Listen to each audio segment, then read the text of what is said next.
Should I try an ultimate? How do I get into ultimates? Any tips for a new ultimate raider? These are all questions that I've been getting more and more frequently lately, so I thought I would make a dedicated video about getting into ultimates, what you can expect from it, that kind of stuff.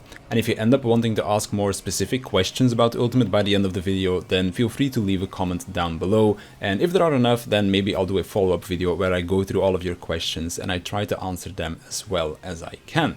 So I think the reason why a lot of players are looking to get into ultimates now is because we're kind of out of raid content until the next expansion comes out, and there's still quite some time until Endwalker happens, so trying out an ultimate is the next logical step for those that are looking for challenging raid content. If you want to try out one, just to see if it's something for you, then starting with one of the Stormblood ones is going to be the easiest, not just because the fights are easier, but also because they don't really require much preparation for it. You will need to clear 04 or 08 for Yukop and Ubu respectively, but you can unsync those fights, so that's gonna be really easy, and you also don't need to care about gear. Food will still be really useful of course, but we already have more HP than intended, so even missing out on that wouldn't be the end of the world, although I would still recommend you use it of course. The reason why these two fights are way easier now than they used to be is not because mechanics got nerfed or anything like that, but because of how overgeared we are for them now. Going into Shadowbringers, they changed the stat formula a bit, and this makes it so that we have more stats with our current gear as we sink down to level 70 than if we were to use the old best in slot that used to be a mix of dungeon gear, maybe Eureka gear, etc. So because we have these extra stats, it's going to make it easier to survive raid-wide damage. The DPS check is also going to become a lot easier, and an easier DPS check means that deaths are more forgiving. Last weekend, for example, me and my group went back into Yukop for a night, which is also where the gameplay you're seeing came from, and I remember we had one pool where a bunch of us died during the Bahamut phase. We even had to use a healer LB3 to keep the pool alive, and we were still way ahead on the DPS check. If I were to compare that to when it was on content, on release, 1 or 2 deaths would mean that you could not make the DPS check anymore, and even using potions and stuff might not be enough to make up for it. So while the mechanics are still just as hard as they used to be, deaths are a lot more forgiving now, which means that you'll have a better chance at clearing one of the old ones compared to Alexander Ultimate because of how the gear scaling at level 70 works now. Ultima Weapon is the one that usually gets recommended as the best first timer ultimate to proc, and that would also be my choice.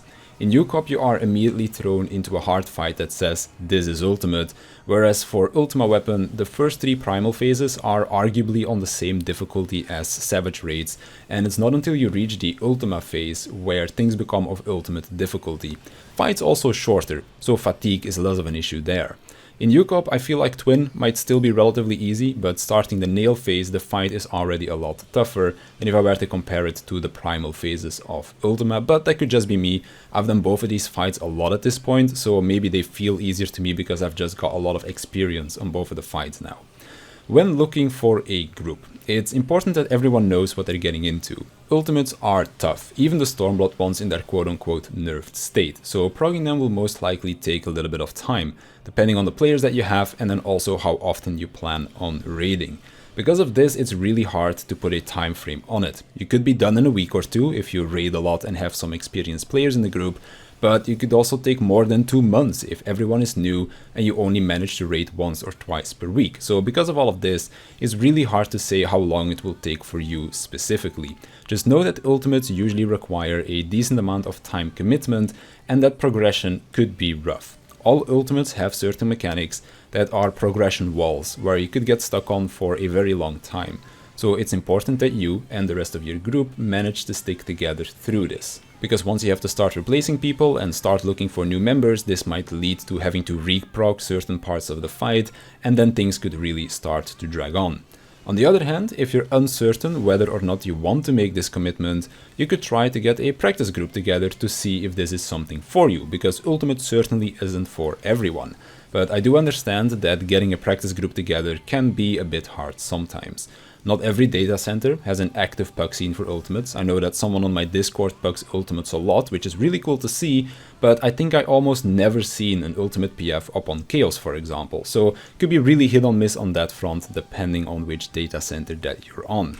If you end up making an actual static or a group just to try things out, then everyone needs to know that. And after you've gone for like 1 or 2 sessions, you could then ask the question, okay, who wants to do this for real and actually put in the time to try and clear the fight, if the group shows promise. At least that's how I would go on about it.